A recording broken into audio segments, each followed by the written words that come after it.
Welcome to another episode from Optic Surgeon, the ophthalmology podcast. Today we're diving into acute painless binocular vision loss. You've shared some really detailed medical information with us, and our goal is to distill it down, get to what you really need to know about this complex situation without getting too lost in the medical jargon. Absolutely. And based on what you've provided, we're looking at several potential reasons for this sudden simultaneous vision loss in both eyes. It ranges quite a bit from issues within the central nervous system, maybe, to specific conditions affecting the eyes themselves. Our aim here is really to clarify these possibilities and sort of highlight the most significant aspects for you. Okay, right. So let's unpack this. It's quite an alarming symptom. Sudden painless vision loss affecting both eyes. I think it's natural to immediately think, okay, something is wrong with my eyes, right, directly. But the information you've shared suggests we need to think bigger, that the origin of the problem might actually be elsewhere. Maybe let's start with the central nervous system. Precisely, yeah. Your sources indicate that disorders affecting the occipital lobe, that's the part of your brain dedicated to processing sight, are a key consideration. If something disrupts the function in both the left and right occipital lobes simultaneously, well, then you could experience a sudden painless loss of vision across both eyes. That's fascinating, actually. The material also brings up vestibular artery insufficiency. Now, that sounds pretty technical. It does. But what's important to understand, I suppose, is that this involves the blood supply to the back of your brain, including that crucial occipital lobe. So if that blood flow gets reduced, it can impact your vision in both eyes. Is it like if the highway delivering fuel to your visual processing center has a blockage, the center just can't work properly? That's a great analogy. Exactly. A compromised blood supply means those visual centers aren't getting the oxygen and nutrients they need.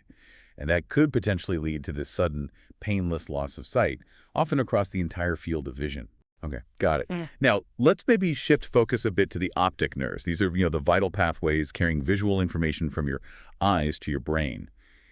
Damage to these nerves, what's called optic neuropathy, that can certainly affect vision, right? It definitely can. And while a common type of optic nerve damage, something called ischemic optic neuropathy, often results in a loss of vision in just the upper or lower half of your visual field, almost like a curtain has been drawn across part of your sight. Right, an altitudinal defect. Exactly. It's still relevant here. In some, perhaps less common cases, it can present in a way that affects total binocular vision. So it's definitely something worth keeping in mind. This is where it gets really interesting, I think, with some maybe surprising connections. Your sources also detail something called Purchur retinopathy. This involves small white spots and some bleeding around the optic nerve, which can lead to sudden vision loss. But what's really striking is that this condition is often associated with injuries to other parts of the body, like fractures, not necessarily a direct eye trauma. So a seemingly unrelated injury could suddenly impact your vision. That's a really critical insight. Purchur retinopathy definitely demonstrates how events happening elsewhere in your body can have significant, sometimes unexpected consequences for your vision. It's thought that the trauma, maybe from a fracture or severe compression injury, can release tiny substances like fat emboli into the bloodstream. And these then cause blockages in the small blood vessels of the retina. Wow. Okay. And tragically, the material also lists shaken baby syndrome as a cause of retinal hemorrhages. This bleeding in the back of the eyes can severely impair a young child's vision, obviously in both eyes. It just highlights the importance of considering the whole picture, doesn't it? And any potential history of trauma, especially in, vulnerable individuals. Precisely. In those terrible situations, the vision loss is a serious consequence of a much larger, often devastating event. The widespread bleeding just completely disrupts the normal function of the retina, which is, of course, essential for sight. Okay. Turning our attention now maybe more towards the eye itself, the sources mention multiple evanescent white dot syndrome, MUWDS for short. Yes, MUWDS. Now, I understand this usually affects just one eye. Typically, yes. But if both eyes were somehow involved simultaneously, could that theoretically lead to binocular vision problems? That's right. It's possible, though less common. MUWDS is characterized by these temporary white spots appearing in the retina. The exact cause isn't fully clear, but it's generally believed to involve some kind of inflammation at the retinal level. So while it's rare for it to hit both eyes at the exact same time, if it did, you could certainly experience a combined visual disturbance. And the information you provided also touches on drug-related vision issues and even iatrogenic causes. Meaning problems arising from medical treatments themselves. Right. Laser photocoagulation, for instance, a procedure used to treat certain eye conditions, like diabetic retinopathy, is specifically mentioned. It could potentially lead to vision changes.